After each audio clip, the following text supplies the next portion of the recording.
मुख्यमंत्री बचनलाल शर्मा क्या कुछ कह रहे हैं सर, आपको सुनाते हैं। उत्तर हावड़ा के अंदर वो संबोधित कर रहे हैं। आदमी जी और हमारे मुनि जी, जिनके 5 लोग थे जिनका राजस्थान में जन्म हुआ, और मैं महाराज जी से भी बात कर रहा था तो महाराज जी भी कसौल में उनका जन्म स्थान है।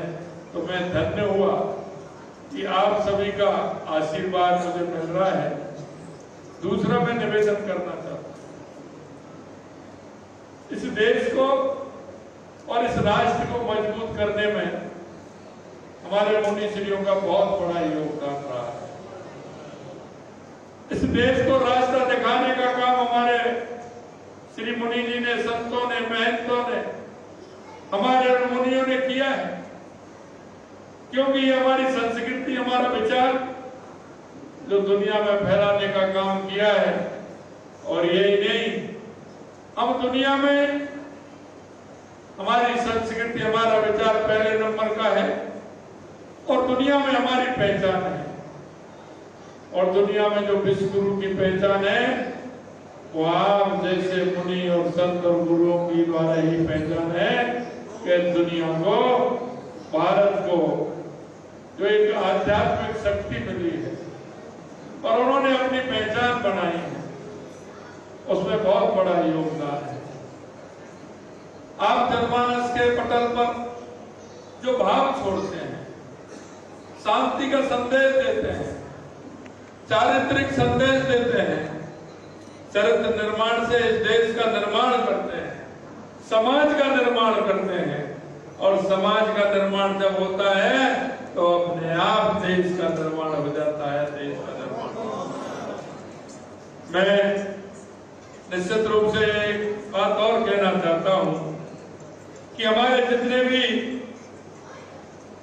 जैन श्वेतांबर तेरहपंथी जैन समाज के हमारे मुनि हैं, उन्होंने धर्म, सत्य, अहिंसा,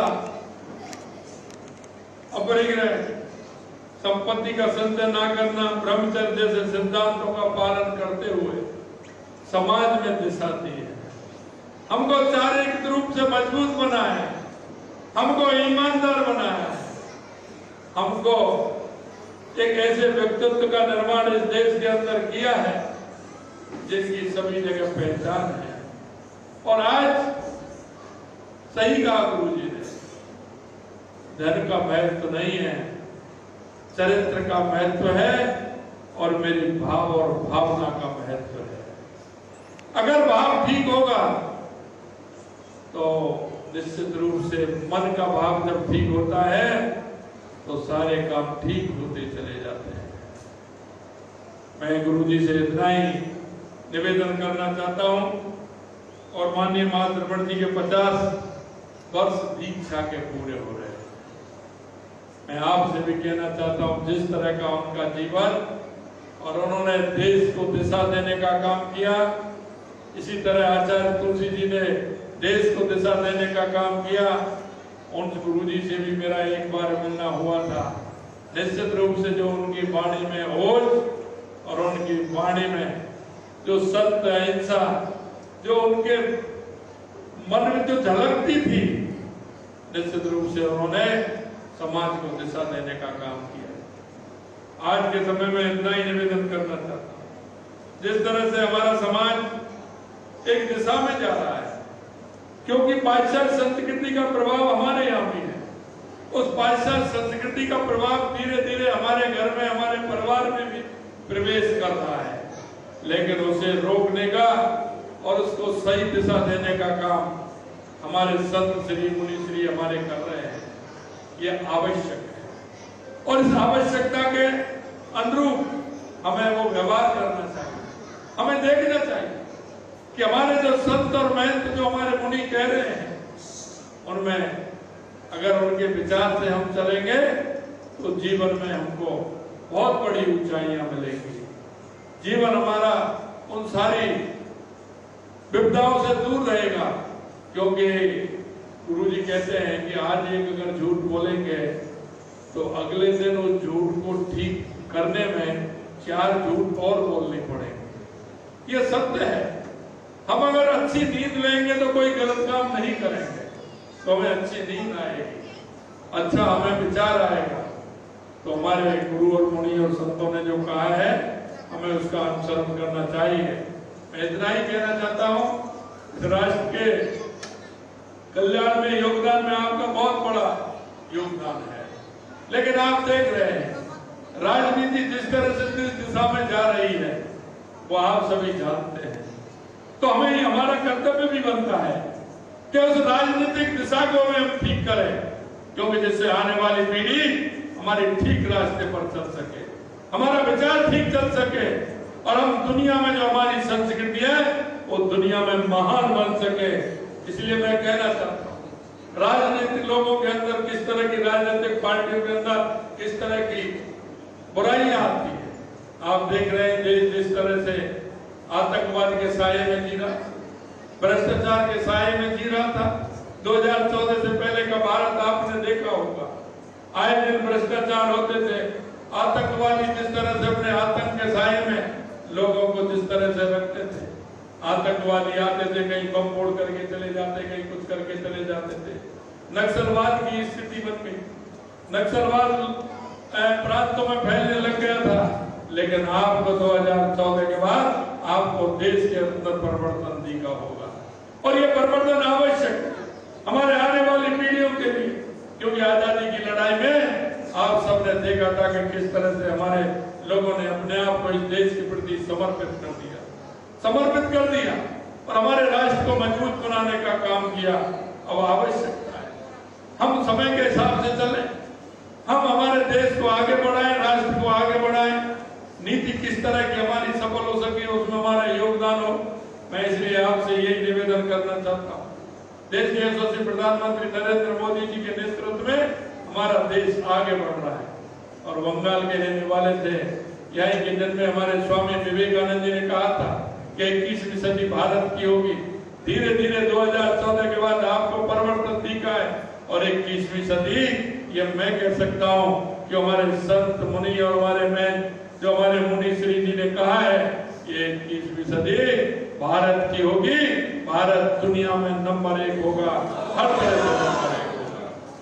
मैं आपसे यही कहना चाहता हूँ, हम सब भाई बहनों का कर्तव्य बनता है कि हमारे देश के विकास में, देश को विकसित करने के कार्य में हम अपना योगदान दें और अपना योगदान हम दे सकते हैं।